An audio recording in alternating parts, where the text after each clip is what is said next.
இஸ்ரேலில் வசிக்கும் இலங்கையர்களுக்கு முக்கிய அறிவிப்பு. இஸ்ரேல் மற்றும் ஈரான் இடையே நிலவும் மோதல் நிலையை எதிர்கொண்டு இரு நாடுகளிலும் வசிக்கும் இலங்கையர்களின் பாதுகாப்பை இலங்கை வெளியுறவு அமைச்சு தொடர்ந்து கண்காணித்து வருவதாக தெரிவித்துள்ளது. இஸ்ரேலில் வசிக்கும் இலங்கையர்கள் தங்களது பாதுகாப்பு தொடர்பாக ஏதேனும் சிக்கல்களை எதிர்கொண்டால் இலங்கை தூதரகம் அதிகாரிகளை தொடர்ந்து கொள்ளலாம் என்று வெளியுறவு மற்றும் வெளிநாட்டு வேலைவாய்ப்பு பிரதி அமைச்சர் அருண் கேமச்சந்திர தெரிவித்தார். மேலும் இஸ்ரேலில் உள்ள இலங்கையர்களை பற்றி தகவல்களை பெறுவதில் சிரமம் உள்ள உறவினர்கள் இருந்தால் அவர்கள் வெளியுறவு அமைச்சாங்கத்தின் அமைப்புடன் தொடர்பு கொண்டு விசாரிக்கலாம் என்று அவர் கூறினார்.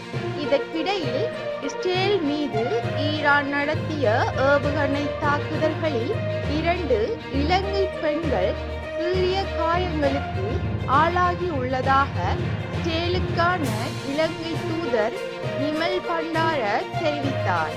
இன்று அதிகாலை இஸ்ரேலிய நகரங்களான பெத்யாம் மற்றும் ராமாத் கான் மீது நடத்தப்பட்ட ஏவுகணை தாக்குதல்களால் கட்டிடங்களுக்கு சேதம் ஏற்பட்டதில் இவர்கள் காயமடைந்துள்ளதாக தூதர் குறிப்பிட்டார்.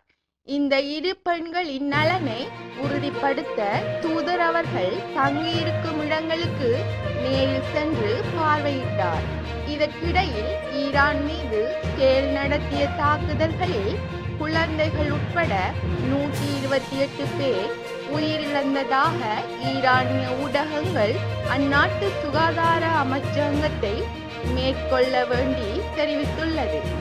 இந்த தாக்குதல்களில் சுமார் 900 பேர் காயமடைந்துள்ளதாகவும் இறந்தவர்களில் 2 மாத குழந்தையும் உள்ளதாக கூறப்படுகிறது.